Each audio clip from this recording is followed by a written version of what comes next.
Thank you for inviting me. This is great. What a fantastic turnout here in Leesburg, which was not named for Robert E. Lee.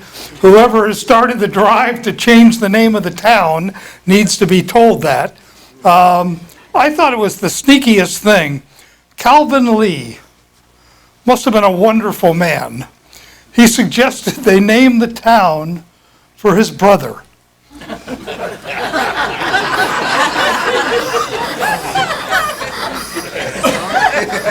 Why do you do that? Yeah, probably he wasn't looking for any glory for himself. So, although Robert E. Lee did come through here, he was one of the people who mapped Florida as a young Army lieutenant, beginning in the 1840s during the Indian Wars. So he does have a connection to Florida. So I want to start off, I talked to lots of groups all over the state, and I don't want to hurt anybody's feelings, but different educational levels. And so I prepared two talks, one for really smart people and another talk. And I need to determine which talk you all get. I'm sorry, it's awfully cruel sounding, but I don't want to be talking over your heads all night. And so I have a test I give. It's only one question. One question, it's an oral exam. Shouldn't be any trouble for you all. Okay, ready? Ready. How many original colonies were there? 13? 13? 14? 13? You're sure? Well, that's what we were taught. 13, yeah. This is a disappointing group. There are 15 original colonies. And the reason you don't hear about 14 and 15 is because we're ashamed of them. They are an embarrassment to this nation.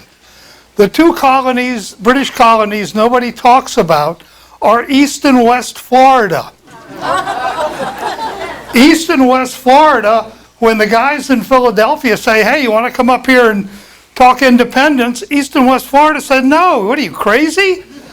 We love King George. King George is fantastic. And throughout the war, not only did we remain loyal to the king, we helped the king. Florida was an escape route for the Tories coming from the other 13 colonies. We also were a staging area. Jacksonville, the British fleet could come in there and unload soldiers. The soldiers who surrender in Virginia under Cornwallis at Yorktown marched from Florida. They were based here. So what do you think? If you'd been around in 1776, would you have gone with George Washington and been a patriot, or with crazy King George? What do you? George Washington. How about you? George Washington. Yeah, see? Let me give you a hint here, folks. All the problems our country is facing is because of these four people here.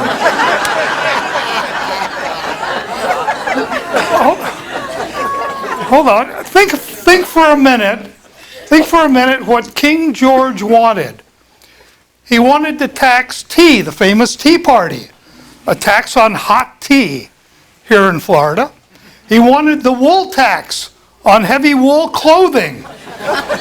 And he wanted a tax on playing cards. So let me understand this, sir.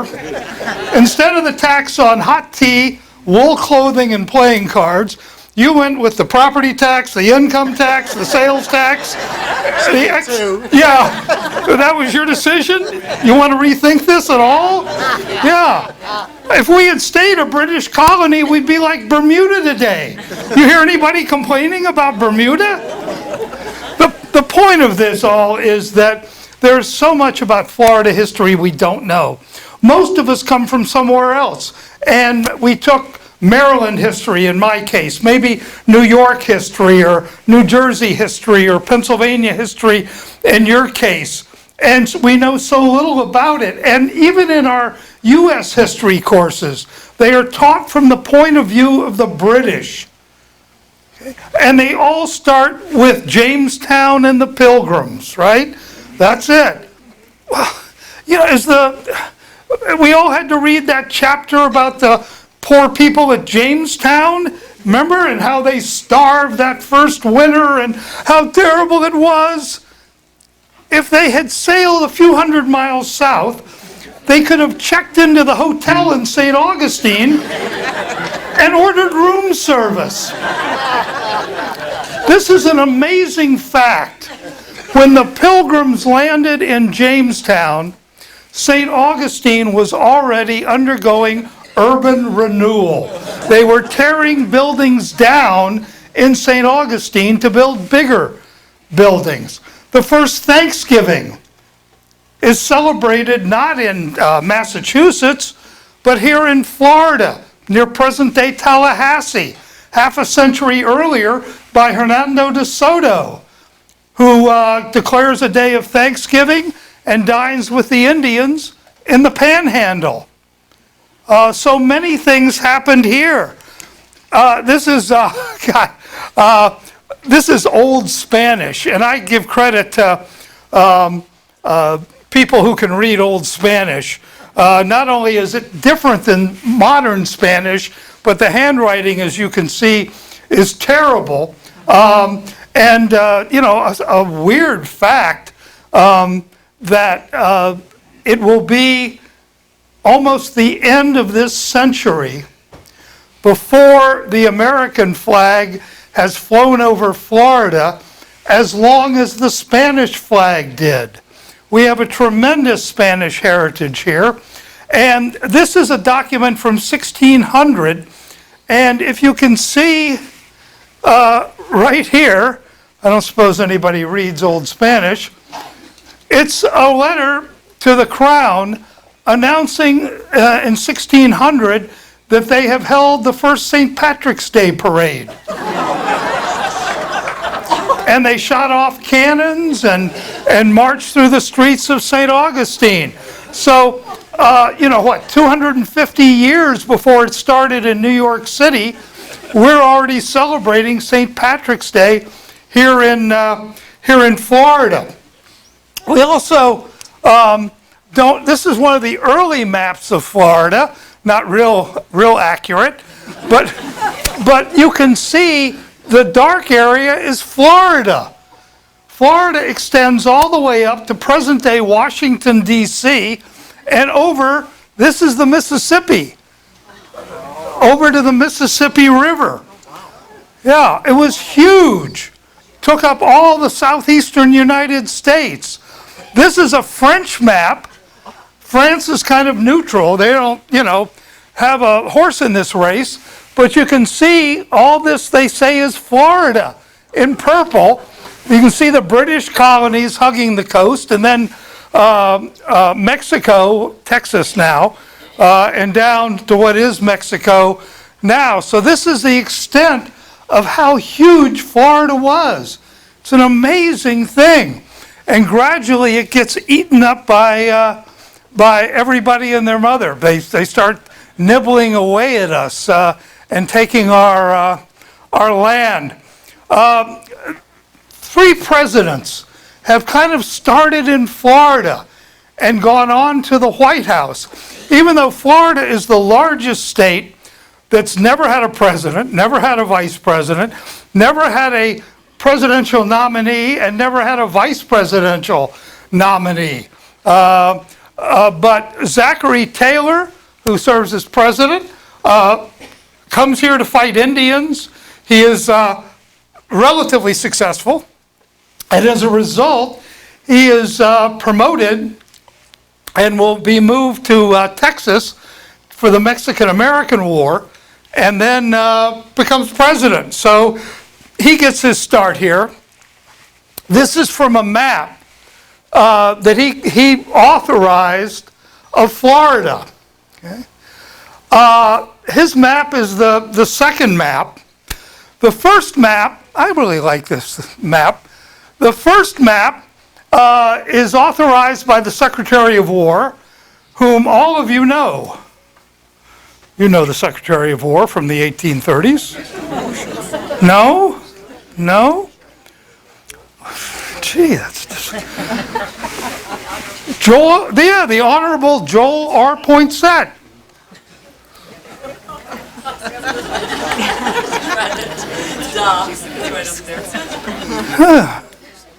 All right, we'll try this again. You probably know him as ambassador to Mexico.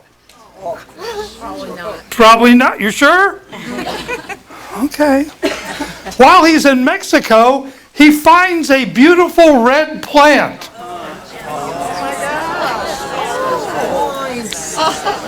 And brings it back to the United States and cultivates it in his home in South Carolina. And so you have had poinsettias? Yes. Named for the Secretary of War, who's the first one to map all of Florida. So we get that from Joel Poinsett. The other thing we get from us, which most of us do poinsettias at Christmas, the other Christmas tradition that comes out of Florida, and many of you I bet do this, is started by the Spanish around 1600. Think of that. More than 400 years ago, in St. Augustine, they put a single candle in each window of their home. I wonder how many of you all do that same thing here 400 years later. Put a single, now electric candle in your windows. It's a Spanish tradition that you all have. This is Juan Ortiz. Poor Juan Ortiz. So far I've been striking out on my questions here. Do you speak the Tamunquan Indian dialect? Do you? I dream in it. Well, good. Juan is captured by the Indians, and the chief of the Tamunquans orders him burned alive. All right, you're on now. What do we call what's happening to Juan Ortiz? Barbecue. Barbecue. It's a Tamunquan Indian word for burned alive. So next time you're having a cookout, think of poor Juan Ortiz. Juan, stop me if you've heard this story before. One of the things about Florida is because so few people knew what happened here, because of the British coming later and all of us taking British history largely, is that people steal from Florida. Half of our history's been stolen. Juan Ortiz is being cooked there, and you will see the beautiful maiden coming to his rescue. She is the chief's daughter. You've heard this story before? Sound familiar, does it? Yeah. And she says, "Father, spare him, for I love him." And her father spares him. Half a century later, a guy named John Smith is writing his memoirs. He has a copy of Juan Ortiz's memoirs and lifts the story of Pocahontas. It happened here in Florida, over near Tampa Bay. Again, this is from the 1800s to show you the extent of how big Florida was. The biggest city in West Florida is Baton Rouge, Louisiana. It goes all the way to the Mississippi River. There is and again, all these people keep stealing from us. Alabama, Louisiana, and Mississippi are going to steal from us after a revolution in Baton Rouge overthrows the Spanish in 1810 and is going to set up a separate republic. And the president says, you ain't doing that. We'll take it. And so he gives the land to Louisiana and Mississippi and Alabama. So that's why all that, what was West Florida, is there. So all these people steal from us. Anybody want to tell me what state this is associated with? Lone Star.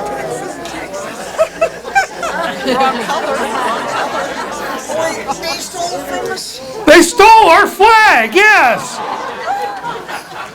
Florida invents the Lone Star flag. They have a bunch of thieves, I'm telling you. They steal our flag. And then they're not finished yet. No. They steal our slogan. You've all heard "Don't mess with Texas," right? No, it's "Don't mess with Florida." Okay? It dates from the Indian Wars.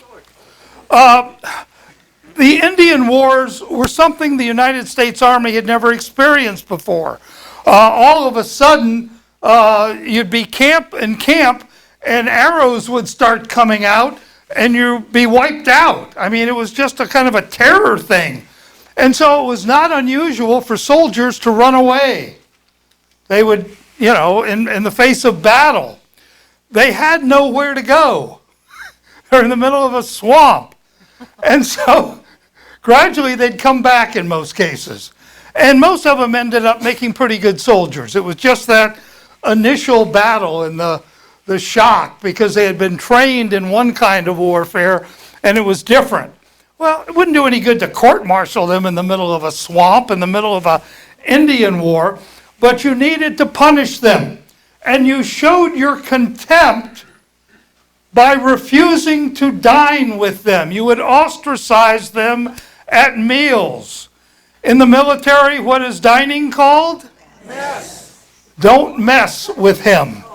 Do not dine with him.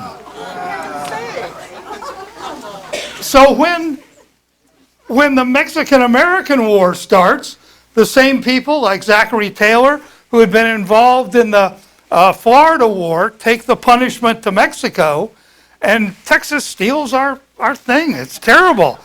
Hey, this is Chester A. Arthur, one of our forgotten presidents.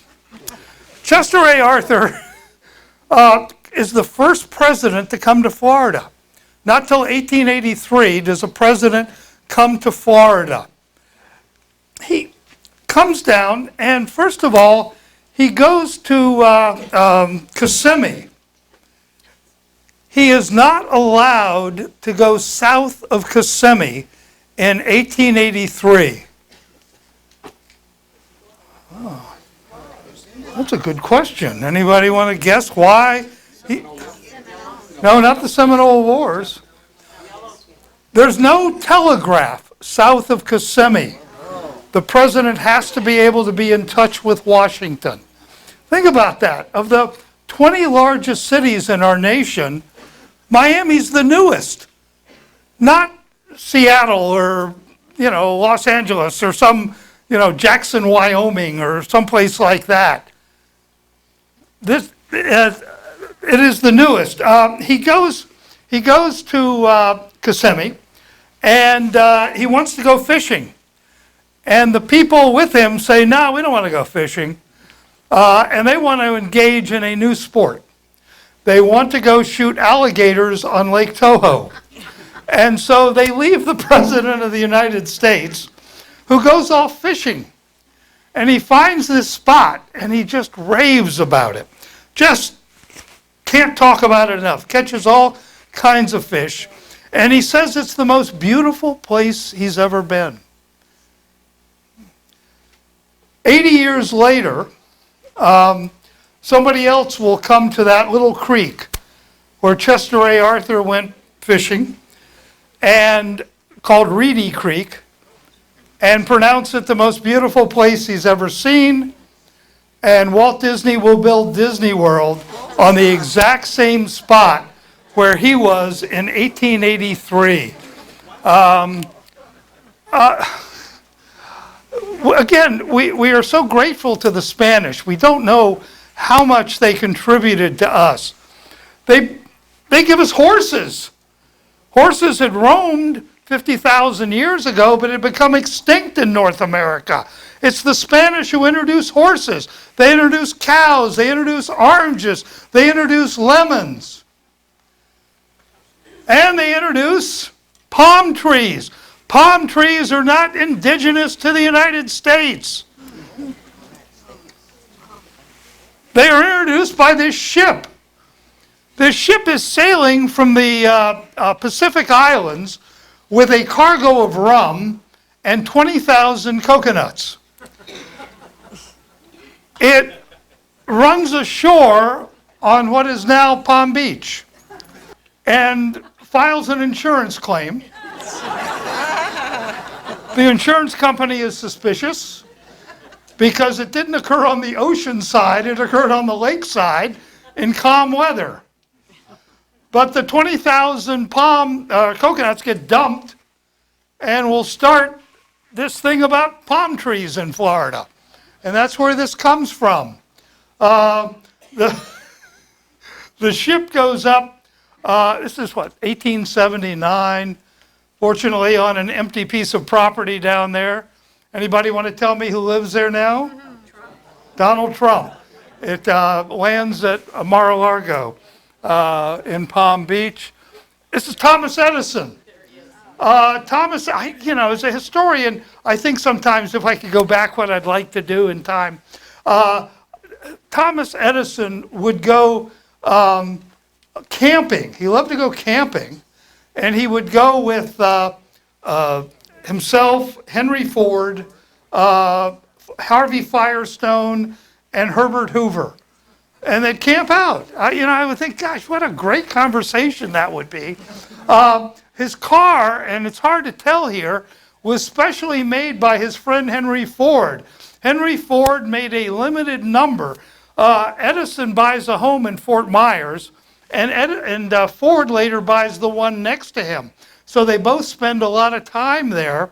And so Ford builds several cars with wide track to handle the muddy, horrible roads in Florida. So you can kind of see it sticking out past the bumpers. Edison goes to the Fort Myers City Council and says, would you like to be the first city in the world with electric street lights? What an honor. The city council says, no, it might scare the cows. They pass on electric lights. You would think somebody like Edison or a Ford and a Firestone would live in Palm Beach, but they were looked down upon in Palm Beach. They were called Oil Can Society. And so people like the Dodge brothers and Ford and Firestone built elsewhere in Florida because there was this kind of discrimination against oil can society. The tradition of driving on the beach comes from late 1800s, early 1900s. This is Fred Marriott, who for a time held the land speed record, 127 miles an hour on Daytona Beach in a steam-powered car. I can't figure out how that would be, but that was the first test track. People would come down here not only because the beach was wide open, there weren't many people living there, it was flat, it was hard, but also some of Henry Flagler's friends, like John D. Rockefeller, had built houses in Ormond Beach. And so not only were they testing their cars, but they were hoping to catch the eye of one of these millionaires and get them to invest in their automobile company. And a number of millionaires did take a flyer and invest in their cars. This is one of my favorite Florida stories, the Coca-Cola bottling company of Quincy, Florida. Quincy's a town right on the Georgia line. And before Florida got going, remember, at the end of World War II, we're still the smallest state in the South. So people, especially in the North, the Panhandle, along in there, like bankers or lawyers, professionals, would often go to association meetings in Atlanta or Birmingham, where there was more people, more influence, things like that. And so one year, the banker in Quincy, Florida, goes to a Georgia Bankers Association. He meets a guy who is very impressive and says that his firm his bank has been hired to float a bank stock, a new stock through the bank. And this guy's really impressed. And he goes back to Quincy, and the farmers have had a very good year. And they ask the bankers, hey, should we buy more land? Should we, build barns? What do you think we ought to do? And the banker says, I think you ought to buy stock in this company. And these farmers are like, stock? What are you talking about? They've never bought a share of stock. And he says, no, I think this company has real possibilities. So they do it. They follow the banker's advice. And these dirt farmers in Quincy will buy what becomes $2 billion in Coca-Cola stock. Can you imagine, for just a few dollars, being the initial investors in Coca-Cola? If you ever look at pictures, if you go online, the town is beautiful. It's still a little tiny town, but at one point it was the richest city in America per capita. Well, you start with $2 billion in a town of 3,000 people, you're going to be pretty rich. And by the way, the banker was from Trust Company of Georgia, which had a choice of taking its fee in stock or cash, elected to take it in stock, and it turned out to be $3 billion. And that's how SunTrust Company rode out the recession of 2008.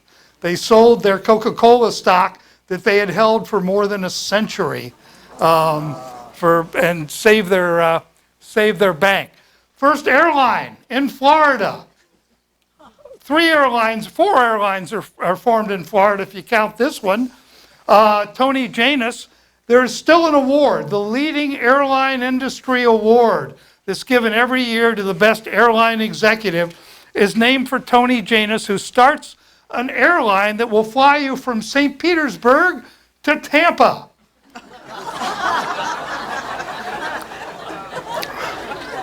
Those of you who have driven to St. Petersburg probably use bridges now, but before there were bridges, you had to drive down almost to Bradenton and then come back up north.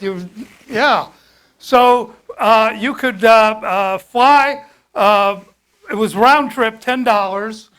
Toni Janus operates it for one season before World War I, and then takes an offer from the Tsar of Russia to teach Russian pilots how to fly for World War I, and is tragically killed in an airplane crash. But Florida becomes the center of airlines. Pan American is formed here, National Airlines is formed here, Eastern Airlines is formed here.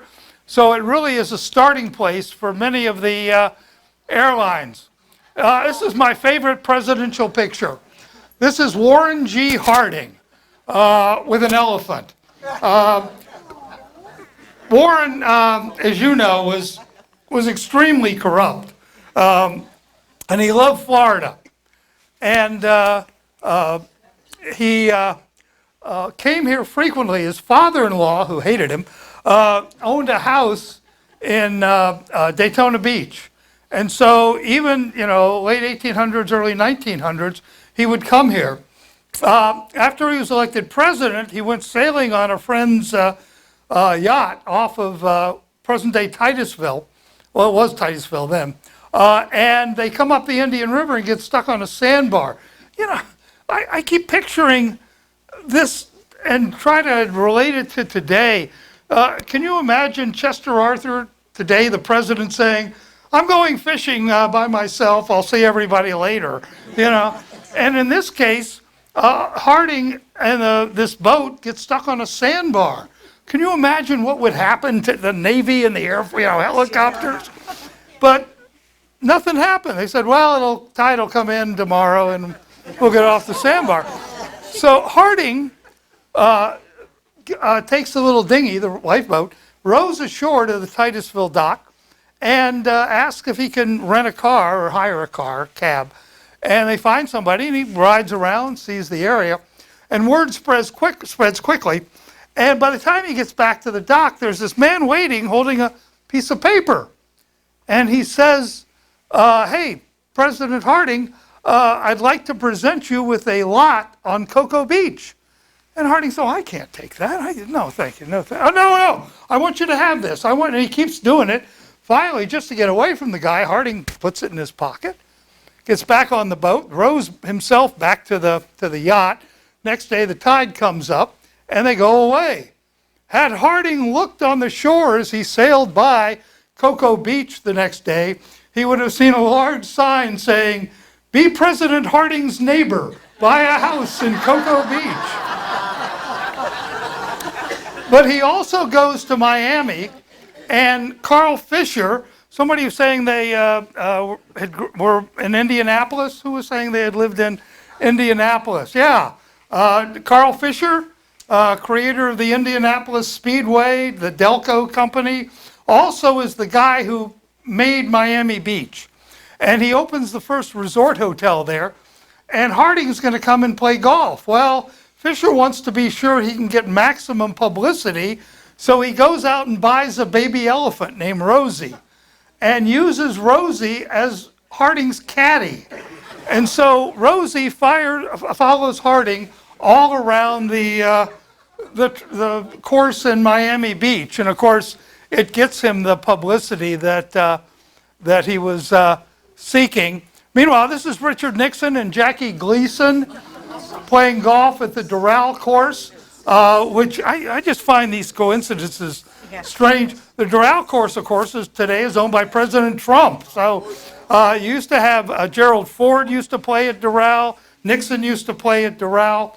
Nixon begins coming to Florida in 1950 through a strange thing. One of his best friends was George Smathers, the senator from Florida, for 3 terms in the 50s and 60s. He becomes great friends with Nixon, and after they're both elected to the Senate from the House in 1950. It's miserable in Washington, cold. Nixon flies back to Washington after his election, and he runs into Smathers and he says, God, I would love to get some sun and some warmth. He says, but the planes weren't like they are today. The plane ride is so long to California, and when I get there, it takes so long to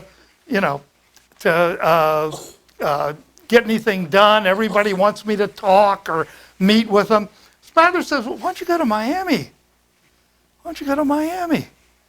And I'll fix you up with a friend of mine, and you can, get some sun there, and it's only a few hours away. And Smathers says, that's great, I'll do it. Nixon says. And so he goes, and his Smathers' friend picks him up at the airport and is going to take him deep sea fishing. Nixon hates deep sea fishing and sits there holding the pole all day with no bait on it. So at the end of the day, the friend calls Smathers and says, how'd it go? He said, oh, it's the longest day of my life. Oh, God. Guy had a miserable time. Blah. And he said to Smathers, I'll never see him again. A few weeks later, the guy called and says, Nixon calls and says, hey, I want to come back. You want to get together? The friend, of course, would turn out to be B.B. Rebozo, and they became lifelong friends. Meanwhile, Nixon becomes kind of a regular here. In 1968, he's elected president, and you may remember the platform he mentioned a number of times was bring us together, that the nation was badly divided because of Vietnam, and a rumor started that he was going to name a Democrat to his cabinet. And who better than his close personal friend, George Smathers? And what better job than Attorney General? Before being elected to office, Smathers had been a deputy United States attorney. This is going to be a perfect, so the rumors begin and they're in the newspaper. And sure enough, Nixon's secretary, Rosemary Woods, calls Smathers and says, President-elect Nixon would like to call you tomorrow morning at 10 a.m. Smathers gathers his family around, and the phone rings. The phone rings at 10 a.m. He answers it, and Nixon says, George, I need to ask a favor. Mr. President, anything I can do, you can have. Anything in my power, you can have. Nixon says, well, hold on, let me tell you. No, you don't even have to tell me what it is.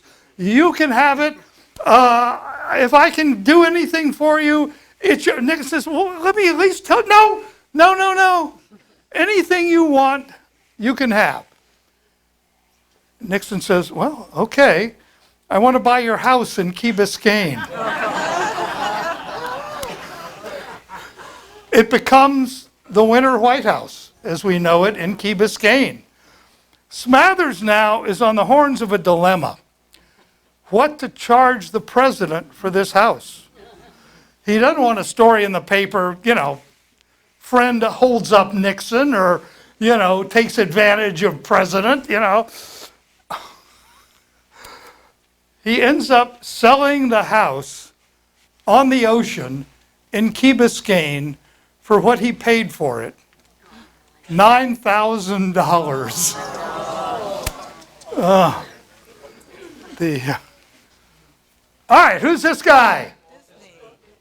It's Walt Disney. Walt Disney with his mother. Any idea where this picture was taken? Where? North Lake County. Yeah, here in Lake County.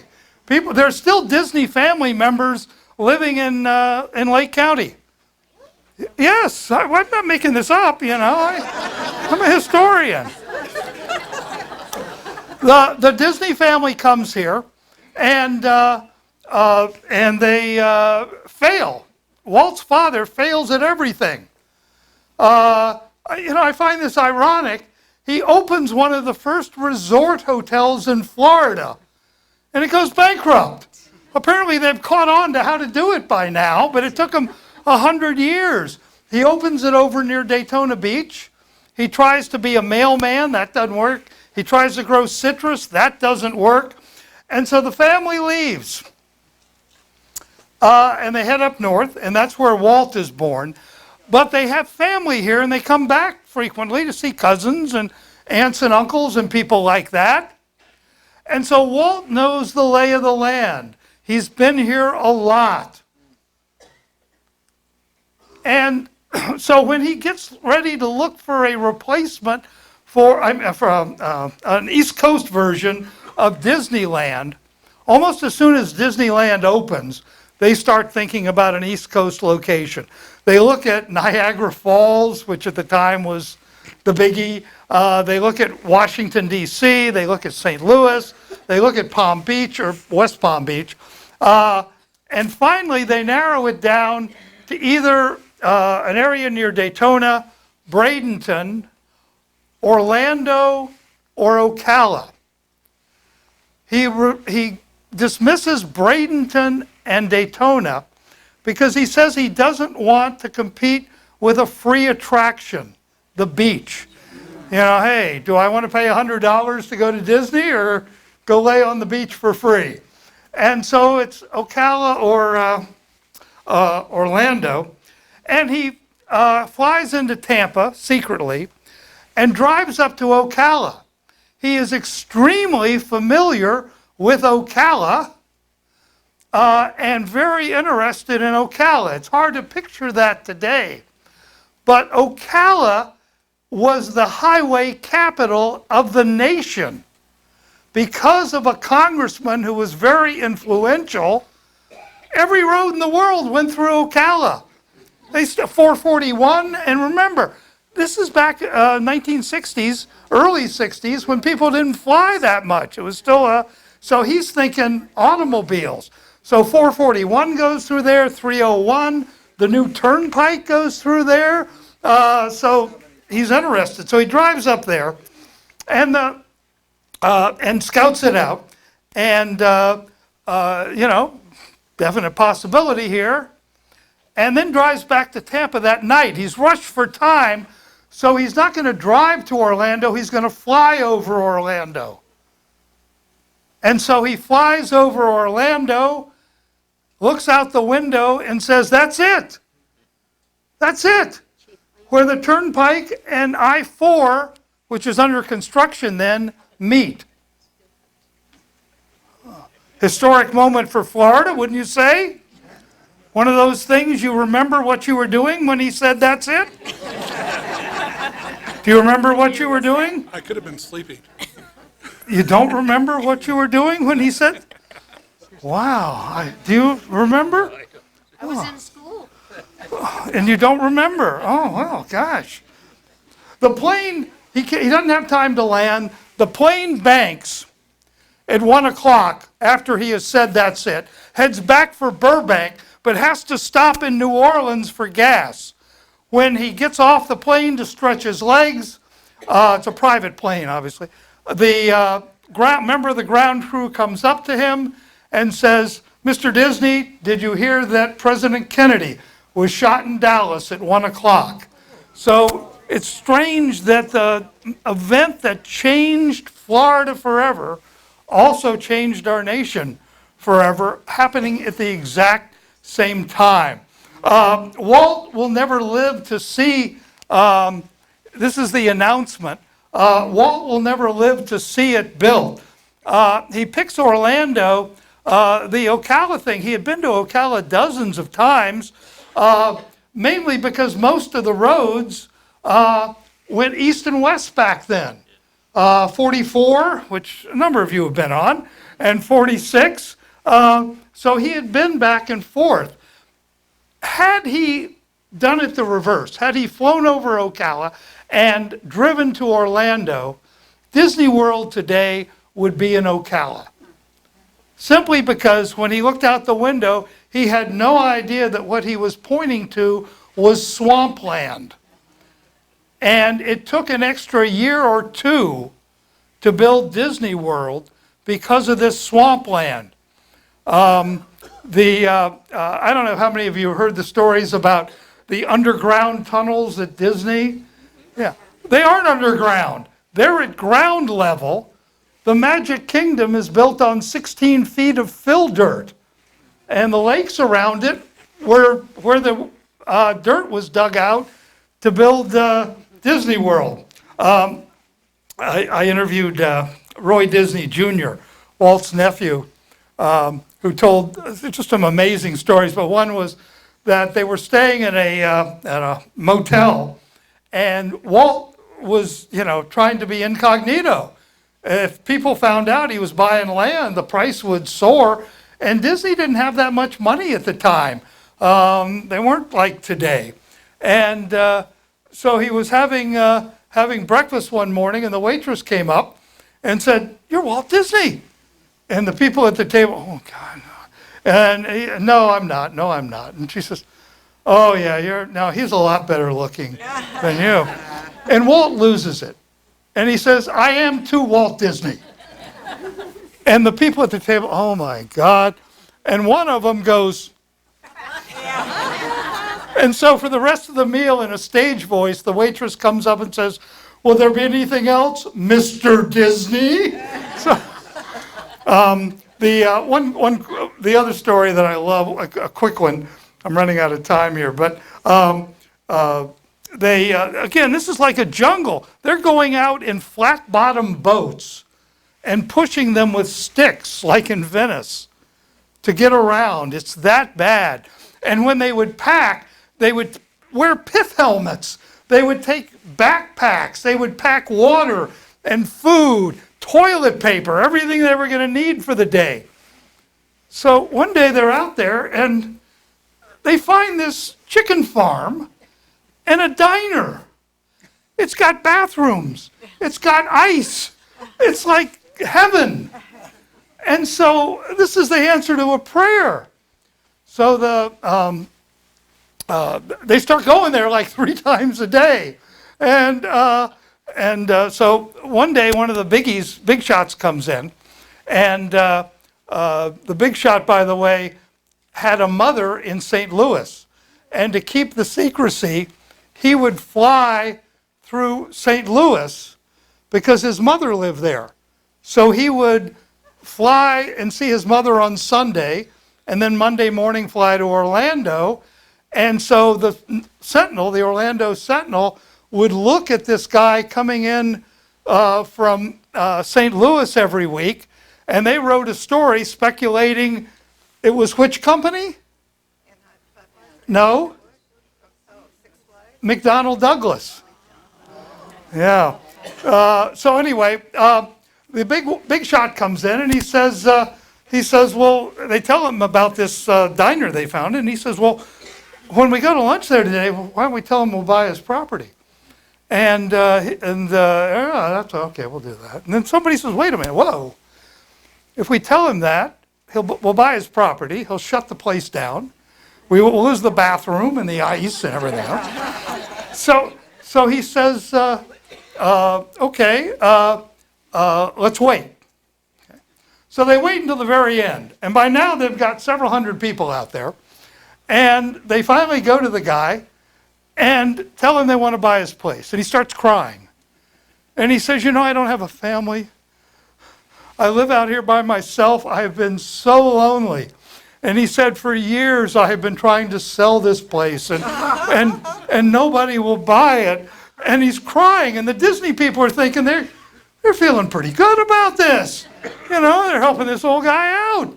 And he says, yeah, this is the answer to a prayer for me. Oh. But lately business has been so good.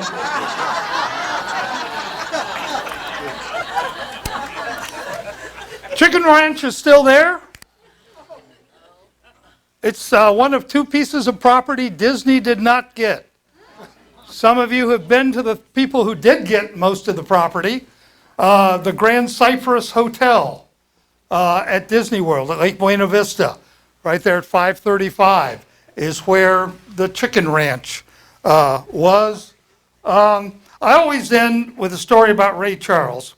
I got to interview Ray Charles out in California. And I don't know if anybody's seen the movie Ray. It starts in Seattle. Does anybody remember that? He's playing in a club in Seattle. And it's because of Orlando, he's in Seattle. Ray is born up near the Georgia border and goes blind at a young age. A life of unbelievable tragedy. The last thing he remembers before losing his sight is his baby brother drowning in a wash tub. So his mother, it's now the school for the deaf and the blind. It was separate back then. His mother sends him to the school for the deaf and for the school for the blind. And I'm sorry, this isn't funny. But I always laugh. You got to think about this one for a minute. Back in the 1930s and 40s and 50s, the school for the blind by law was segregated. Oh, jeez. Oh, my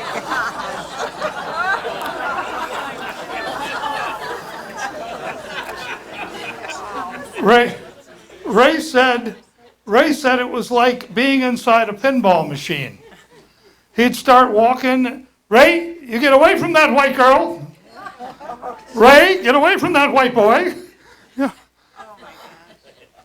So he gets thrown out of the school for the blind. At the age of 15, they expel him and give him a bus ticket. He comes to Orlando and starts picking up jobs playing the piano. He needs the money so badly, he plays for 3 different bands. One in the black neighborhood, Paramore, at a club. One for tea dances, Sunday afternoon tea dances on top of a hotel in downtown Orlando. And for a Kissimmee Western band called the Florida Playboys. I have trouble seeing that. But I said, Ray, I kept trying to talk about Florida. What was it like, Ray? What were your impressions? And finally he says, hey man, when you're blind, one city looks like another. Good point. So I said, well, was there anything you remember? He said, yeah, when I would go into these clubs, I'd get there early, and I'd ask them where the window was. And I'd ask them to take me over, and I'd open the window. And then I'd ask them to help me push the piano next to the window. Well, when you do oral history, the rule one is don't interrupt with the guy, let him talk. But, I am so darn smart. I know where he's going with this, so no point in dragging it out. So I said, oh yeah, I bet those places got really smoky and you wanted some fresh air. What are you talking about, man? I said, that wasn't why you opened the window? He said, no, that's stupid. Okay. I said, well, why'd you do that? He said, hey man, I'm blind. I'm sitting there playing piano in this raunchy club. Every night a fight would break out. People would start throwing bottles, and I'd jump out the window. So I only have 30 minutes with him. And I said, so I start to ask the next question, and his manager interrupts. The manager says, Ray, you never told me that story. He said, yes, I did. No, you didn't. Yes, I did. Okay, come in my time here. And the manager says, no, I'm sure. And they go back and forth. And finally, I said, hey, I have my time. And the manager laughs, and he said, oh, you can have all the time you want. He said, this story is fantastic. I'd never heard it. And Ray says, I'm sure I told you. And the manager says, no, you didn't. And the manager looks at me, and he says, isn't this the best story you've ever heard? No, I tried to be polite, but it's not the greatest story. He said, no, I think you're missing the point. And I said, well, okay, tell me the point. He said that a year earlier, Ray had played a command performance for the Queen of England at Buckingham Palace. And when he walked in, he said, where's the window? In case the Queen started throwing beer bottles. And apparently for 40 years, he had been asking, where's the window, when he went in to play at clubs. He can't make it in Orlando. And the reason the movie starts in Seattle is he gets a friend. And he asks the friend to get a map of the United States. And he says to the friend, hey, I can't make it here. So many bad memories in Florida. I want to leave. He said, look at the map for me. Tell me the farthest point from Orlando. And the guy said, well, Seattle. And he'll move to Seattle. I saved a question for last because I was afraid he'd get angry. Or afraid there would be some, horrible thing there. And there was a horrible thing there, just not what I was thinking about. I said, okay, Ray, one final question. Why'd you get thrown out of the school for the blind? And he said, I wouldn't take guitar lessons. I said, what? He said, I'd only learn to play the piano.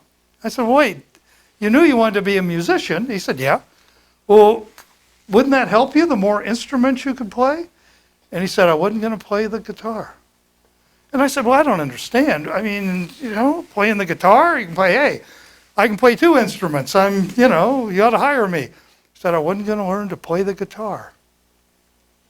And I said, okay, well, why not? What was there about the guitar? He told me that in the 1930s, 40s, and 50s, the policy of the state of Florida was to teach blind black children to play the guitar to prepare them for a lifetime of begging on the street. And in a great line, I still have this on tape, he said, you can't play piano on a street corner. Do you all have any questions? That's all I got.